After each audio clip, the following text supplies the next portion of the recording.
El conocimiento que es útil es aquel que se puede aplicar, ¿cierto?, a la vida cotidiana de los propios estudiantes. Y de ahí la innovación es como debiese ser un transversal en educación, tanto la innovación que realizan los profesores como aquella que le piden los profesores realizar a los estudiantes. Cuando los estudiantes crean algo nuevo que está vinculado a sus necesidades del territorio, ese es un aprendizaje que queda, es significativo y va generando nuevas posibilidades, ¿cierto?, como de transferir y de crear algo distinto. Es algo muy distinto a memorizar para un contenido de la prueba que luego va a venir un agente externo y me va a medir por eso. Yo desde hace muchos años trabajo en el ámbito educativo, conozco y hago investigación respecto al sistema educativo y también desde los ámbitos en que me ha tocado trabajar, también hemos apoyado a establecimientos, así como a sostenedores y a la política, a los hacedores de política, en avanzar hacia un sistema educativo que permita mayor creatividad, más autonomía y mayor inclusión.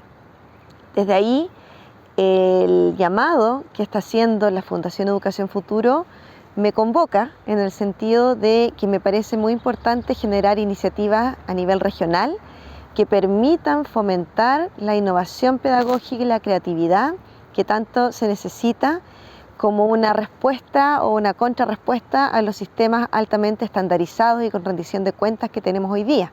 Entonces, por una parte es necesario avanzar hacia cambiar el sistema, pero por otra parte a nivel de la política, pero también es necesario apoyar a los establecimientos, a los profesores, a los estudiantes de pedagogía en distintas maneras de poder hacerlo y me parece que esta es una de ellas. El sistema de educación actualmente, eso nosotros lo venimos diciendo desde el Centro Edu Inclusiva, está atado a por lo menos tres nudos críticos, que son como nudos que no permiten avanzar hacia una educación de mayor inclusión. Uno de esos tiene que ver con un sistema basado en un modelo mercado, ¿cierto?, que está súper estudiado en el sentido de que tenemos una forma de financiamiento que hace competir a las escuelas entre sí y eso va matando, ¿cierto?, la posibilidad de que las escuelas puedan colaborar entre sí. Por otra parte, una forma de gobernar la educación que está basado en metas, métricas, en números que se miden a través de las pruebas llamadas CIMSE, también la PSU, y que sobre todo en el caso del CIMSE eso también mata la creatividad porque hace que las escuelas, los profesores se muevan para alcanzar esas metas de la manera más eficiente, más eficaz posible, que es sacando a los estudiantes que son más difíciles de educar. Y eso también está súper estudiado a nivel internacional y también ya como hay suficiente investigación a nivel nacional. Y lo tercero es que tendemos a confundir la integración con la inclusión. Chile se ha movido hacia políticas de mayor inclusión, la ley de inclusión, pero también otras, el decreto que promueve los diseños universales de aprendizaje, pero estamos estancados, ¿cierto?, en esta forma híbrida, que eso hay que hacerlo con un CIMSE que mida a todos por igual, y entonces sí que es necesario avanzar a formas de flexibilidad curricular que permitan dar cabida a la diversidad de capacidades, a la diversidad de estilos que hay en las aulas, de manera tal que esas diversidades no queden, ¿cierto?, separadas unas con otras y que profundicemos en la segregación que ya tenemos.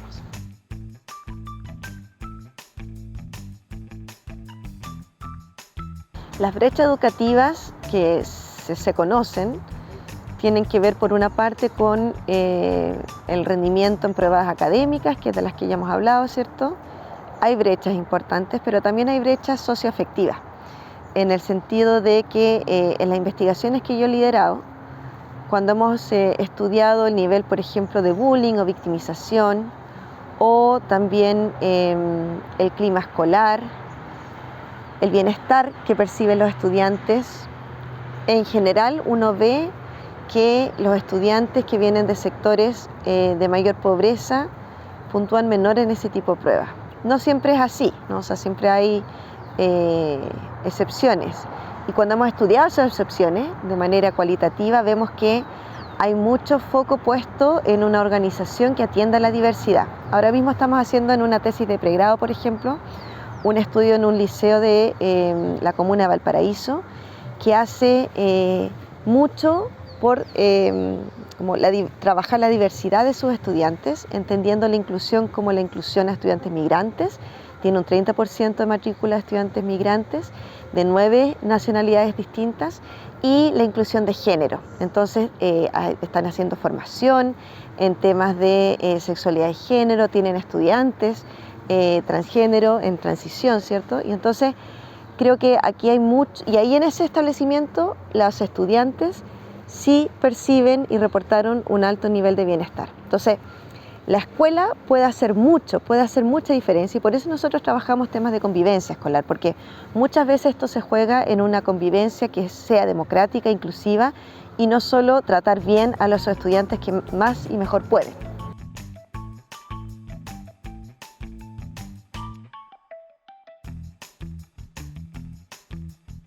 Yo entiendo que la Fundación Educación Futura es una iniciativa de la sociedad civil, ¿cierto? Es decir, de quienes estamos interesados a nivel, algunos de nosotros profesionales, académicamente, pero también hay artistas, ¿cierto? Hay científicos y que tienen un interés por juntarse y apoyar iniciativas que permitan dar mayor holgura, flexibilidad y creatividad al sistema.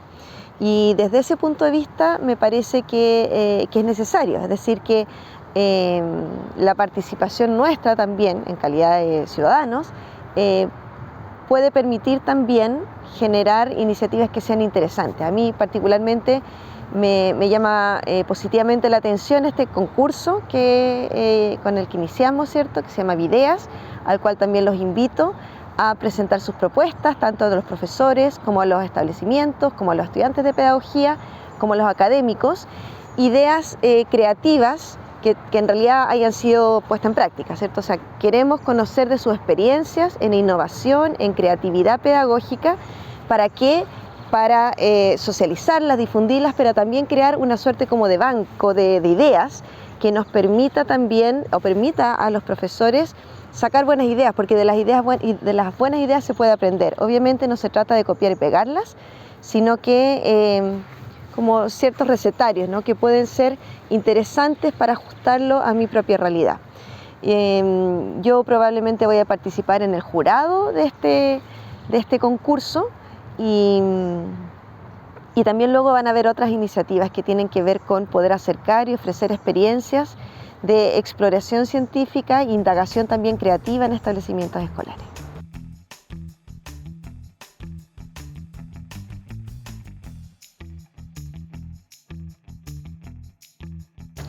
Yo creo que ahí la alianza también entre la fundación y las iniciativas que también quienes conformamos vamos haciendo es interesante. Nosotros, por darte un ejemplo, en el año 2011, 2012, hicimos un concurso parecido a esto que se llamaba Convivir Mejor Juntos, en el cual participó en su momento la Seremi de Educación y era un llamado a que estudiantes de educación básica y media pudiesen ellos proponer qué harías tú para mejorar la convivencia escolar.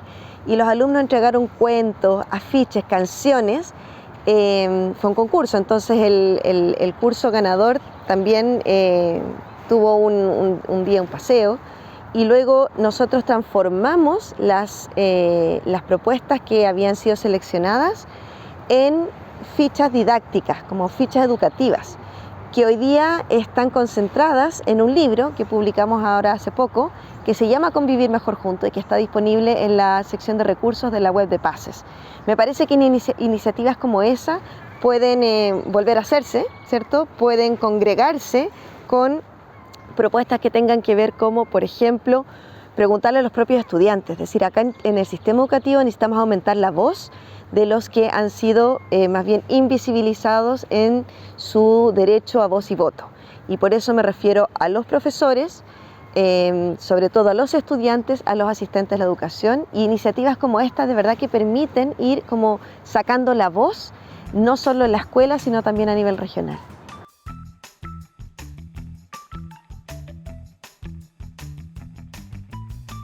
La innovación es como la semilla, es la base para el desarrollo de la creatividad y también para el desarrollo de lo que hoy día llamamos las competencias socioafectivas, además obviamente de la generación de conocimiento. El conocimiento que es útil es aquel que se puede aplicar, ¿cierto?, a la vida cotidiana de los propios estudiantes. Y de ahí la innovación es como debiese ser un transversal en educación, tanto la innovación que realizan los profesores como aquella que le piden los profesores realizar a los estudiantes. Cuando los estudiantes crean algo nuevo que está vinculado a sus necesidades del territorio, ese es un aprendizaje que queda, es significativo y va generando nuevas posibilidades, ¿cierto?, como de transferir y de crear algo distinto. Es algo muy distinto a memorizar para un contenido de la prueba que luego va a venir un agente externo y me va a medir por eso. Entonces, claramente la innovación es como una semilla para un aprendizaje que sea significativo y que tenga una posibilidad de aportar al desarrollo integral de los estudiantes.